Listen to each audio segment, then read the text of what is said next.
Hai, masih bersama saya, Mr. Z, bicara. Tentu saja bicara tentang kebenaran berdasarkan fakta, data, dan realita. Teman-teman, setelah Dr. Richard Lee ditahan di Polda Metro Jaya, justru disinilah saya mampu membuktikan bahwa dokter detektif bukanlah seorang konsumen. Dokter detektif bukanlah seorang yang mewakili konsumen terkait dengan permasalahan Dr. Richard Lee. Dan di sini saya akan buktikan kepada teman-teman semua, kepada masyarakat, kepada para konsumen, dan kepada para netizen yang suka julid asal-asal tapping. Ya, saya akan buktikan. Sebelumnya mari kita saksikan tayangan berikut ini, ya. Berikut ini. Kalian sadar nggak penahanan seorang tersangka DRL itu dilakukan di malam nuzulul Quran? Masya Allah. Ya, jadi Dotif sering kali satu hal. Sebenarnya Dotif tuh capek, guys. Melawan manusia ini capek luar biasa. Capek, karena bisa berbolak-balik. Dia punya tenaga buzzer yang luar biasa kuat. Dan yang tidak fakta itu bisa menjadi fakta, digiring opini ke masyarakat. Dan Doktif tidak pernah memiliki buzzer. Doktif tidak pernah memiliki buzzer, ya. Bahkan Doktif juga minta Bang Sunan, siapapun yang bisa membuktikan Doktif memiliki buzzer, Doktif kasih 1 miliar. Nah, dari cuplikan tayangan tersebut justru kita bisa melihat ya bahwa Doktif ini bukanlah seorang yang menjadi konsumen atau bukan mewakili konsumen, mewakili Anda semuanya itu ya. Di sini saya membuktikan bahwa tayangan ini adalah terlihat begitu jelas ya. Ini persoalan persaingan usaha ya yang tidak sehat ya, dengan terlihat ya, ini pemikiran saya ya, ini pemikiran saya bahwa terlihat begitu jelas dia bahagia ya, dia bahagia. Tetapi bukan karena dia sebagai konsumen atau mewakili konsumen, tetapi dia bahagia sebagai seorang pesaing ya. Ini nampaknya dia bahagia karena mampu memanfaatkan ya perangkat hukum ya, atau mampu memanfaatkan instrumen hukum. Nah, tepatnya ya, mampu memanfaatkan instrumen hukum. Nah, yang repot nanti yang instrumen hukumnya ini yang repot, ya kan? Nah, dari ekspresinya ya, saya melihat begitu bahagia ya, begitu bahagia memperlihatkan kalau dia sedang puas ya, sedang puas. Padahal justru ini menunjukkan bahwa dia bukanlah sebagai konsumen ya, dia bukan orang yang mewakili konsumen, tetapi justru memperlihatkan dia sebagai kompetitor, sebagai pengusaha. Ya, itu menurut pendapat saya. Nah, teman-teman, ini tanggapan saya ya sebagai yang pernah juga menjabat ya sebagai penyidik ya. Ini bukan main-main ya, 30 tahun lamanya ya di bidang itu, jadi insting itu masih ada ya. Saya melihat di sini, ini menurut pendapat saya ya, penangkapan, penahanan itu adalah kewenangan daripada pihak penyidik ya. Tetapi saya melihat dari kasat mata yang beredar ini ya, teman-teman bisa melihat ya, penangkapan dan penahanan Dr. Richard Lee ini bukanlah ekspektasi ya, bukanlah pemikiran saya bahwa begitu mudahnya melakukan penangkapan. Apakah harus saya berikan A+, saya kira tidak ya. Jadi justru saya melihat begitu mudahnya ya. Yang kita lihat di sini ya, sebagaimana banyak beredar di berbagai media bahwa Dr. Richard Lee ditahan karena tidak kooperatif ya, menghambat proses pemeriksaan ya kan. Kemudian di saat itu ia sedang live TikTok. Live TikTok artinya duduk di tempat ya. Saya lihat bukan dari dari perspektif hukumnya, bukan, tetapi dari fakta ya, dari fakta bahwa yang sebenarnya sakit hati, rasa-rasanya gitulah, sakit hati atau dongkol atau jengkel. Apakah semudah itu seorang aparat penegak hukum jengkel, dongkol? Artinya inilah yang faktanya ya teman-teman ya. Faktanya itu Dr. Richard Lee live TikTok. Ya, menurut saya itu bukanlah suatu alasan ya untuk melakukan penahanan.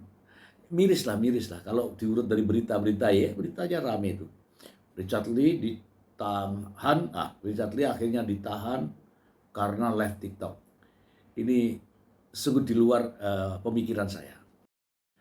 Apa yang saya pikirkan sebenarnya ada kok kejadian polisi yang mampu melakukan itu, ya. Tapi ini Dr. Richard Lee ini punya uang. Kalaulah dia mau melakukan itu, tidak kooperatif, kemudian menghambat proses pemeriksaan, dia akan pergi meninggalkan Jakarta. Itu pemikiran saya ya. Saya berpikir Dr. Richard Lee dianggap tidak kooperatif, ya. Itu pasti dia akan lari ke luar negeri, kabur ke mana gitu, ke Eropa dan sebagainya. Atau penyidik ini hasil penyelidikannya melihat Dr. Richard Lee ada di pesawat mau pergi, ya mantap tuh. Melihat Dr. Richard Lee ada di kapal, ya itu mantap tuh. Tapi kalau live TikTok itu berarti ada di tempat, tidak melarikan diri ke luar negeri, tidak mengulangi perbuatannya, tidak menghilangkan barang bukti, dia ada di tempat gitu loh. Hanya mungkin saya tidak tahu apakah live TikTok itu karena dia tidak tahu atau pengacaranya tidak memberitahu atau ada persoalan lain, saya tidak tahu ini. Tetapi ini hanyalah gara-gara live TikTok. Itu masalahnya. Kalau saya ya sebagai mantan ya membaca ini teman-teman, membaca ini dari berita-berita yang ada nih ya. Alasan penahanan ini dikarenakan adanya live TikTok. Itu menurut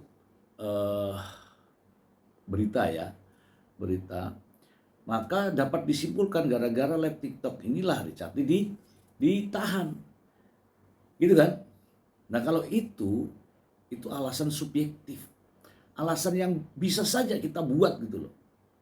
Sementara masih ada langkah-langkah yang lebih bijak, langkah-langkah lain yang arif, langkah-langkah lain yang tentu saja mengedepankan kemanusiaan dengan tidak mengorbankan tujuan kita, gitu ya, tidak menjatuhkan citra, harkat dan martabat kita, gitu ya. Jadi saya ini sangat terlihat begitu jelas dari kasus ini saja saya bisa memahami, ya, memaknai jika penahanan ini hanya dikarenakan dengan alasan live TikTok. Iya kan?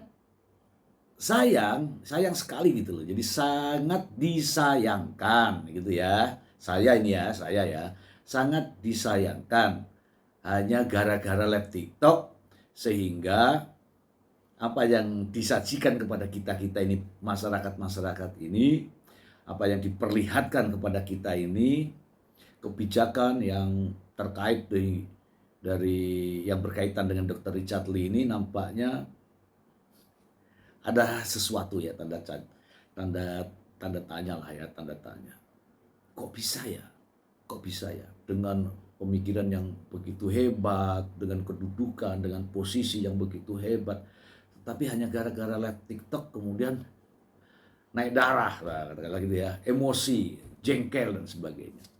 Apakah dengan faktor-faktor itu sehingga mudah sekali mengambil kebijakan seperti ini? Lagi-lagi ini pendapat saya, pemikiran saya. Jadi kalau pemikiran itu silahkan Anda pikirkan juga gitu ya. Ini terutama pada para konsumen, pada masyarakat, kepada para netizen yang mungkin hanya ikut rame tapi tidak memikirkan dampak ya, dampak psikologis ya daripada DRL ini. Menurut pandangan saya ya, keputusan seperti ini ya terlihat ya dan nampak begitu jelas ya, seolah-olah mengatasnamakan jabatan, mengatasnamakan kewenangan yang diberikan oleh undang-undang, ya kan? Yang diberikan oleh undang-undang. Iya kan, ada undang-undangnya, ada KUHP-nya, ada Undang-Undang Nomor 2 Tahun 2020, ada 2002 ya kan. Jadi nampaknya itu berlindung di balik undang-undang. Nah, justru di sini kelihatan ya. Jadi begitu mudahnya, begitu simpel saya lihat ya, alasan penahanan hanya gara-gara live TikTok, sehingga nampak begitu jelas kan, Doktip sangat berbahagia dengan ditahannya DRL ini, sangat bahagia, nampak jelas tadi kan, girang ya, nampak girang begitu. Tetapi dari sisi kewenangan justru, ya kan, dari sisi kewenangan justru saya terlihat begitu mudah. Bahkan kewenangan yang spesial ini begitu nampak rendah. Kenapa? Ya karena mudah gitu. Ya, hanya gara-gara live TikTok. Ada satu kasus yang penangkapan itu di perairan. Nah, itu mantap tuh. Kalau nggak salah bos apa itu ya, bos narkoboy ya, mau lari ke Malaysia ditangkap di pertengahan jalan. Nah, itu mantap, saya acungi jempol itu ya, kalau ada aparat penegak hukum yang seperti itu. Tapi kalau duduk seperti saya ini, duduk begini ngomong, tahu-tahu ada, jadi alasannya yang tidak bagus ya kan, alasannya di berita-berita itu loh. Dr. Richard Lee akhirnya ditahan karena tidak kooperatif ya, live TikTok. Nah, itu sangat tidak bagus ya, sangat tidak bagus. Saya sebagai yang turut juga mengawasi ya kan, mengawal aparat penegak hukum ini sangat kecewa lah, sangat kecewa. Kecuali kalau kabur ke luar negeri, kemudian lewat kapal laut, lewat pesawat, wah baru saya bilang hebat. Kemudian di perjalanan wah enak sekali itu terdeteksi. Jadi ada ilmiahnya lah, ada ilmiah. Jadi kalau ini kan nggak ada ilmiahnya, hanya semata-mata pemikiran sendiri bahwa tidak datang gara-gara live TikTok. Kemudian diambil kesimpulan bahwa itu tidak kooperatif. Sementara Dr. Richard Lee ini juga ada penasihat hukumnya. Begitu sih menurut saya. Bukan gimana ya, penangkapan dan penahanannya ini nggak keren gitu loh, nggak keren. Nggak seperti yang dibayangkan oleh masyarakat itu. Wah, ada dengan teknik dan taktik itu enggak. Ini nggak ada teknik taktik itu. Pokoknya dia nggak datang karena live TikTok, maka bunyinya ya, live TikTok, maka udahlah, anggaplah dia tidak kooperatif, dilakukan penahanan gitu. Itu fakta ya teman-teman ya. Saya kok begini ya teman-teman ya, untuk para konsumen, para masyarakat, teman-teman netizen, ya yang suka biasalah julid-julid itu. Saya kok begini, yang berkaitan dengan kasus yang dihadapi Dr. Richard Lee, ini kan sudah ada tanda tangan terkait dengan kuasa khusus terhadap penasihat hukum.